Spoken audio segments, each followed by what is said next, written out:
جمال الوجود بذكر الإله وتصفو الحياة بنور هدى وتطلب نفس له. السلام علیکم ورحمۃ اللہ وبرکاتہ. الحمدللہ رب العالمین والصلاة والسلام علی رسولہ الکریم، اما بعد فاعوذ باللہ من الشیطان الرجیم. بسم اللہ الرحمن الرحیم. رب اشرح لی صدری ویسر لی امری واحلل عقدۃ من لسانی یفقہوا قولی. محترم سامعین اکرام، اللہ تبارک و تعالیٰ نے اس سرزمین میں ایک ایسی مخلوق کو پیدا کیا ہے جسے تمام مخلوقات پر بہترین مقام اور اعلیٰ مقام دیا ہے، جس کو اللہ تبارک و تعالیٰ نے اشرف المخلوقات کا لقب دیا ہے. وہ انسان ہے. جب انسان اللہ تبارک و تعالیٰ نے انسان کو پیدا کیا تو اللہ تبارک و تعالیٰ نے اسے پھر لوٹنے کے لیے موت بھی مقرر کر دیا ہے. انسان کی جہاں زندگی شروع ہوتی ہے وہاں پر ختم بھی ہوتی ہے. انسان جہاں سے آیا ہے وہاں پھر لوٹ کر جانا ہے. نہ ہی آج تک کوئی انسان باقی ہے اور نہ ہی قیامت تک کوئی باقی رہنے والا ہے. نہ ہی انبیاء باقی تھے، نہ ہی اولیاء باقی تھے، اور نہ ہی کوئی اللہ والے باقی ہیں. نہ ہی اللہ والے باقی ہیں اور نہ ہی اللہ کے خلاف کرنے والے باقی ہیں. انسان جو بھی زندگی اور دنیا میں آیا ہے وہ ضرور واپس لوٹ کر گیا اور لوٹ کر جانا ہے، اور سب جائیں گے. تو انسان کے لیے موت لازم ہے. نہ ہی اسے کوئی انکار کر سکتا ہے اور نہ ہی اس سے آج تک کوئی چھوٹا ہے، نہ ہی قیامت تک کوئی چھوٹ سکتا ہے. تو کیوں مسلمان موت سے ڈر رہے ہیں؟ مسلمان کیا موت سے واقعی ڈرنا ہے؟ موت سے نہیں بلکہ اللہ تبارک و تعالیٰ سے ڈرنا ہے. موت سے نہیں بلکہ قیامت کے دن حشر کے میدان سے ڈرنا ہے. موت سے نہیں بلکہ حساب کے دن سے ڈرنا ہے. اللہ کے سامنے ملاقات کرنا ہے، اللہ کے سامنے جواب دینا ہے، اس چیز سے ڈرنا ہے. موت سے ہرگز مومن یا مسلمان ڈر نہیں سکتا. اس وجہ سے کہ ہر قوم، ہر انسان، دنیا کا ہر بچہ اس بات کو جانتا ہے کہ موت اٹل حقیقت ہے، وہ ہر ایک کو آنے والی چیز ہے. جہاں پر انسان کی پیدائش ہے وہاں پر انسان کے لیے موت ہے. تو کسی مذہب میں بھی ہرگز موت کا انکار نہیں ہے. تو خاص طور پر مسلمان اور مومن کو موت سے ہرگز نہیں ڈرنا چاہیے.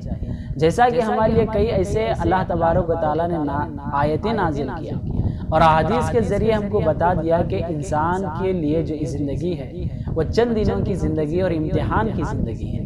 اللہ نے کہا وَمَا خَلَقْتُ الْجِنَّ وَالْإِنسَ إِلَّا لِيَعْبُدُونَ. انسان کو اللہ نے اپنی عبادت کے لیے، اللہ کی عبادت کے لیے پیدا کیا ہے. اس وجہ سے وہ عبادت کر کے لوٹنا ہے اور عبادت کا انجام ضرور لینا ہے، اس کا بدلہ ضرور لینا ہے. اتنا ہی نہیں، اللہ تبارک و تعالیٰ نے کہا وَلَنَبْلُوَنَّكُمْ بِشَيْءٍ مِّنَ الْخَوْفِ وَالْجُوعِ. سورۃ الملک میں اللہ تبارک و تعالیٰ نے کہا کہ هُوَ الَّذِي خَلَقَ الْمَوْتَ وَالْحَيَاةَ لِيَبْلُوَكُمْ أَيُّكُمْ أَحْسَنُ عَمَلًا. کہ اللہ تبارک و تعالیٰ زندگی کو پیدا کیا ہے اور موت کو بھی پیدا کیا ہے تاکہ انسان کو آزمائے کہ کون اس میں بہترین عمل کرے گا، کون اللہ تبارک و تعالیٰ کا شکر گزار بندہ بنے گا، کون اللہ تبارک و تعالیٰ کا بہترین عبادت گزار بندہ بنے گا. اللہ تبارک و تعالیٰ کو ملاقات کرنے کی کس کے اندر شوق پیدا ہوگا، یہ اللہ تبارک و تعالیٰ دیکھنا چاہتا ہے. اس وجہ سے اللہ تبارک تعالیٰ اگر چاہتا تو جنت میں ہی پیدا کر کے وہیں پر قیام رکھ سکتا تھا، وہیں پر ہم کو زندگی بسر کرنے کا موقع دے سکتا تھا. مگر اللہ تبارک تعالیٰ یہاں پر دنیا میں بھیجا تو ایک دن لوٹنا ہے اور یہ ہمارے لیے امتحان ہے. اتنا ہی نہیں، اللہ تبارک تعالیٰ قرآن میں کہتا ہے بلا من اسلم وجهه للہ وهو محسن فله اجر عند ربه ولا خوف علیہم ولا هم يحزنون. جس نے اسلام قبول کیا للہیت کے لیے، اللہ کے لیے، جس نے اپنے آپ کو اللہ کے حوالے کر دیا اور اپنی زندگی میں نیک اعمال کرتا رہا، اپنی زندگی میں محسن بن کر زندگی گزارتا رہا، اللہ تبارک تعالیٰ کے ہر احکامات کو، رسول اللہ صلی اللہ علیہ وسلم کے ہر احکامات کو اپنے اپنے تمام خواہشات پر، اپنے تمام ارادوں پر مقدم دے کر اسے سامنے رکھ کر اپنی زندگی بسر کرتا رہا. اللہ تبارک و تعالیٰ کا وعدہ ہے وَلَا خَوْفٌ عَلَيْهِمْ وَلَا هُمْ يَحْزَنُونَ. نہ ہی وہ دنیا میں ڈرنے کی ضرورت ہے اور نہ ہی قیامت کے دن وہ غم زدہ بھی ہونا چاہیے. اس وجہ سے اللہ تبارک و تعالیٰ نے جو ہمت ہم کو دلائی ہے، جو اللہ تبارک و تعالیٰ نے ہمارے لیے حقیقت جو موت رکھی ہے، چاہیے کہ مسلمان ہرگز اس سے نہ ڈرے.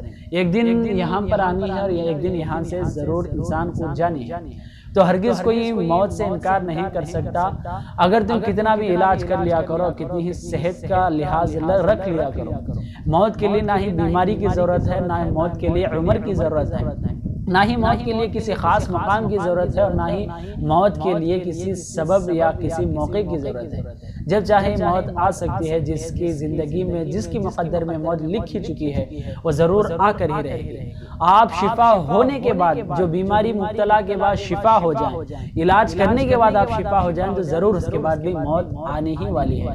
تو اس وجہ سے ہم اپنی زندگی موت کے ڈر سے نہیں بلکہ قیامت کے ڈر سے گزارنا چاہیے۔ اللہ تبارک و تعالیٰ کے ڈر سے گزارنا چاہیے، ہرگز ہم موت سے نہیں ڈرنا چاہیے۔ اللہ سے دعا کرتے چلیں کہ اللہ تبارک و تعالیٰ ہم سب کو ثابت قدمی نصیب فرمائے اور ہمت عطا کرے اور اس کے ساتھ ساتھ عمل کی توفیق دے۔ آمین۔ السلام علیکم ورحمۃ اللہ وبرکاتہ۔